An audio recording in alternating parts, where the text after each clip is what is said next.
안녕하세요. 저는 박물관 미술관 전공 5차 문현서입니다. 온라인 게임 비즈니스 전략 3장 한국 온라인 게임 산업의 발전 촉진 요인 발표를 시작하겠습니다. 발전 촉진 요인으로는 크게 4개 요인을 볼 수 있으며 다음과 같습니다. 1. 비디오 게임 시장의 부재. 2. 불법 복제. 3. 인프라. 4. 정부의 지원 정책. 그럼 이제부터 본격적으로 발표를 시작하겠습니다. 한국 온라인 게임 산업 촉진 요인 첫 번째, 한국 비디오 게임 시장의 부재입니다. 먼저 부재 요인을 설명드리기 앞서서 사용자의 경로 의존성에 대해 언급하고 넘어가겠습니다. 이해하기 쉽도록 이동수단으로 예를 들어 보았습니다. 목적지로 향할 때 항상 거북이를 이동수단으로 이용하는 사람이 있습니다. 이 사람은 기차라는 편안한 대안이 있음에도 기존에 이용하던 거북이를 저버리지 않습니다. 다음은 혁신적인 로켓버스가 새로운 이동수단으로 제안되었습니다. 하지만 이 사람은 줄곧 거북이만을 고집하며 느림 속에서도 편안함을 느낍니다. 이처럼 경로 의존성이란 기존의 방식에서 편안함을 느끼며 고수하는 것을 말할 수 있습니다. 실생활 예시로 학우분들 지금 당장 앞에 있는 쿼티식 자판을 예로 들 수 있습니다. 이러한 경로 의존성은 한국의 비디오 게임 시장 부재의 이유를 잘 설명해 줍니다. 미국과 일본의 경우 비디오 게임의 컨트롤러에 익숙해져 있었기 때문에 온라인 게임의 마우스나 키보드 이용에는 어려움을 느끼며 흥미를 갖기 어려웠습니다. 반면에 중국과 한국은 기존의 비디오 게임이 익숙해지지 않은 상태에서 온라인 게임을 접했기 때문에 온라인 게임은 흥했지만 비디오 게임은 그러지 못하였습니다. 실제 삼성, LG, 현대 등 네로라 하는 대기업들이 국내 비디오 게임 시장을 활성화하려고 하였지만 모두 실패에 그쳤습니다.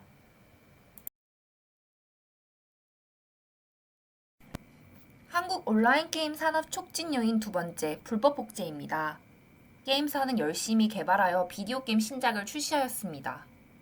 초기 구매자는 이를 복제하여 저렴하게 여러 사람에게 되팔았고, 이는 결국 개발사에게 막대한 손해를 끼치게 합니다. 또 불법 판매자는 개발사와는 반대로 엄청난 이득을 취하게 되는 구조입니다. 반면 온라인 게임의 경우 개발사가 서버나 ISP를 경유해 게임을 구매자에게 제공하기 때문에 개발사는 불법적인 경로를 차단할 수 있으며 이득도 온전히 취하게 되는 구조입니다. 이러한 불법 복제 상황은 한국에서 유달리 성행하였고 결과적으로 게임 업체는 비디오 게임보다는 이득을 많이 보게 되는 온라인 게임 개발로 눈을 돌리게 되었습니다.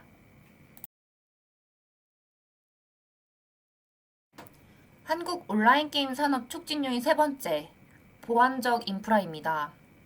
자동차 보급에 중요한 기여를 했던 것이 주요 수업 보급이었듯이 온라인 게임 산업의 형성을 촉진한 중요 인프라 세 가지에 대해서 알아보겠습니다. 첫째, PC방의 확산. 둘째, ASDL의 보급.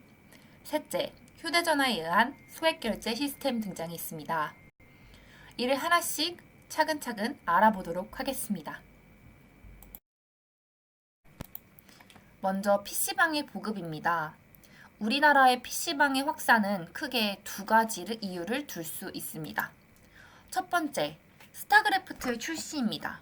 이 게임은 배틀넷이라는 획기적인 온라인 경쟁 시스템을 도입하여 사람들을 끌어모았으며 결과적으로 PC방 개점 수는 이용 수요와 저사양 게임 특성 간 시너지 효과로 폭발적으로 증가하게 되었습니다. 두 번째, 당시 가정용 컴퓨터에 비해 빠르고 편리하며 서비스 비용이 저렴한 PC방은 폭발적인 인기를 얻었으며 필연적으로 PC방은 확산이 되었습니다. 이러한 PC방의 보급은 온라인 게임 확산에 중요한 의의를 가지고 있습니다.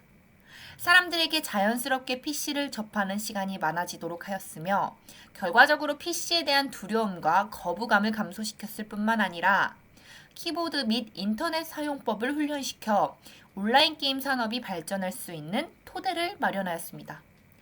또한 IP 과금제를 통해 게임사는 안정적인 수익을 얻게 되었으며 이는 순환적으로 온라인 게임 발전에 도움이 되었습니다. 두 번째, ADSL의 보급에 대해 알아보겠습니다. ADSL은 기존의 전화선을 이용하여 컴퓨터가 데이터 통신을 할 수 있게 하는 통신수단입니다. 한국 온라인 게임 확산에 기여한 ADSL의 보급은 게임 용량이 큰 머그 게임의 진행을 원활하게 했고, 특히 PC방에 대한 통신사의 경쟁적인 ADSL의 설치는 저가의 인프라를 활용을 가능하게 했습니다. 좀 더 자세히 알아볼까요? ADSL의 보급을 가능하게 한 요인은 다음과 같습니다. 첫 번째, 정부의 통신산업 경쟁 촉진 정책입니다. 기존에는 KT 이외의 기업이 통신산업에 참여하는 것이 인정되지 않았지만 이후 정책 전환으로 인해 일정 자격을 갖춘 기업의 참여가 허용되었습니다. 1997년 하나로통신업체가 설립되었고 해당 업체는 기존 1등 업체인 KT와 경쟁 속에서 살아남기 위해 ADSL 서비스를 일반 유저를 대상으로 저렴하게 제공하면서 한국의 초고속 통신망 시장을 형성하였습니다. 그러면 어떻게 저렴하게 ADSL 서비스를 제공할 수 있었을까요?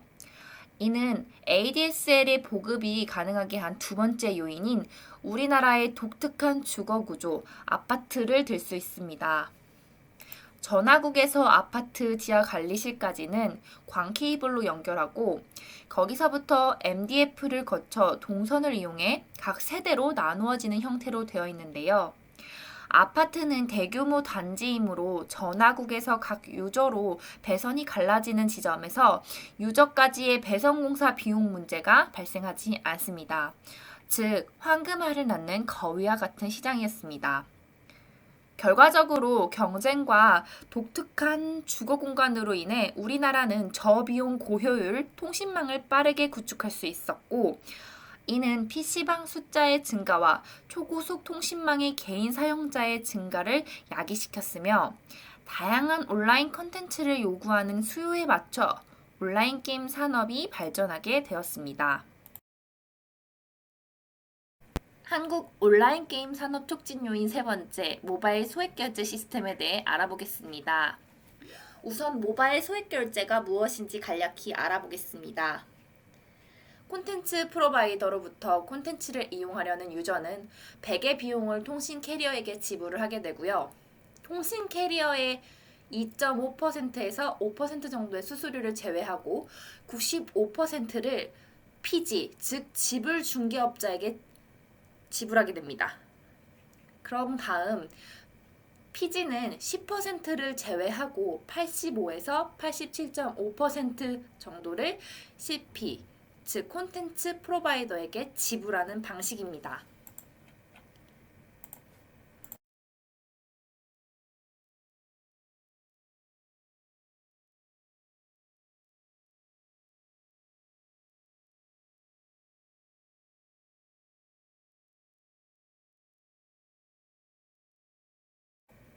이렇듯 수수료가 큰데 왜 콘텐츠 개발자들은 모바일 소액 결제 시스템을 소비자들한테 제공할 수밖에 없었을까요? 또한 모바일 소액 결제 시스템이 온라인 게임 산업 촉진과 어떤 관련이 있을까요?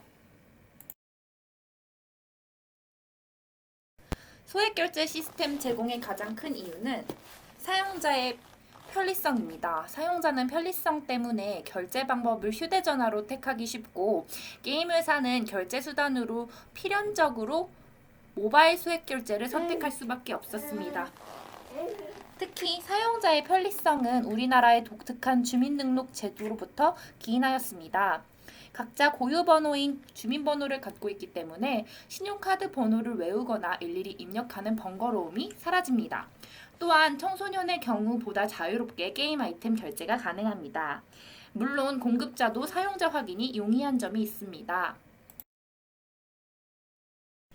앞에서 언급한 편리한 모바일 소액 결제 시스템은 온라인 게임 산업, 책에선 아바타 산업으로 나오고요. 이게 동반 성장할 수 있는 지대한 공헌을 하였다고 볼 수 있습니다. 즉, 기존의 신용카드 결제는 수수료 부담이 커서 소액 결제를 소비자에게 제공하기는 부적절했습니다. 하지만 모바일 결제의 경우 아이템 구매 시 유저는 구입하고 싶은 시기에 아이템을 즉시 구입할 수 있는 장점이 있고, 휴대전화를 이용한 소액 결제는 1회 단위의 소액 이용료를 누적해서 유저에게 청구하는 시스템이기 때문에 수수료 걱정 없는 적절한 방법으로 볼 수 있었습니다. 이로 인해 아바타 비즈니스 및 게임 산업 초기 단계의 PG업자들의 수익 개선에 모바일 소액 결제는 크게 영향을 미쳤다고 볼 수 있습니다. 한국 온라인 게임 산업 촉진 요인 마지막, 정부의 지원입니다. 외국의 경우 온라인 게임 산업 성장은 정부에 의한 집중적 지원이 있었으나 우리나라는 이미 온라인 게임 산업이 이륙한 이후 지원이 시작되었습니다. 비록 늦기는 하였지만 정부에서는 주요 정책으로 두 가지를 추진하였습니다. 첫째로 정보통신부에서 진행한 통신 인프라 경쟁 정책, 둘째로 문화관광부에서 진행한 게임업계 병역 특례 제도입니다. 초고속 통신망 정책은 앞선 인프라 구축 내용과 중복되어 있어 병역 특례 제도에 대해서만 설명을 드리겠습니다. 병역 특례 제도입니다. 당시 게임 개발사의 대부분은 중소기업이며 대기업에 비해 복지나 근무 환경에 많은 문제점을 갖고 있었습니다. 이를 극복하여 온라인 게임 개발 사업을 촉진시키기 위해 정부는 병역 특례를 정책으로 시행합니다. 기업의 입장에서는 우수 인력을 확보할 수 있고 병역 특례자의 경우 2년 동안 자신의 능력을 발휘할 수 있으며 트렌드에 민감한 게임 시장에서 기술 습득의 단절을 극복하게 해주는 장점이 있습니다.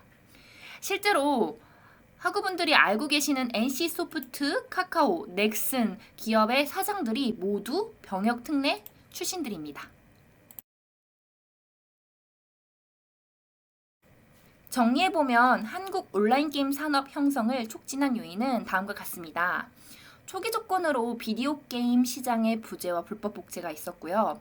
보안적 인프라에서는 PC방, ADSL, 핸드폰 소액 결제 제도가 있었습니다. 정부 지원 정책으로는 병역 특례에 의한 개발 인력의 공급과 통신 인프라의 경제 촉진 정책이 있었습니다.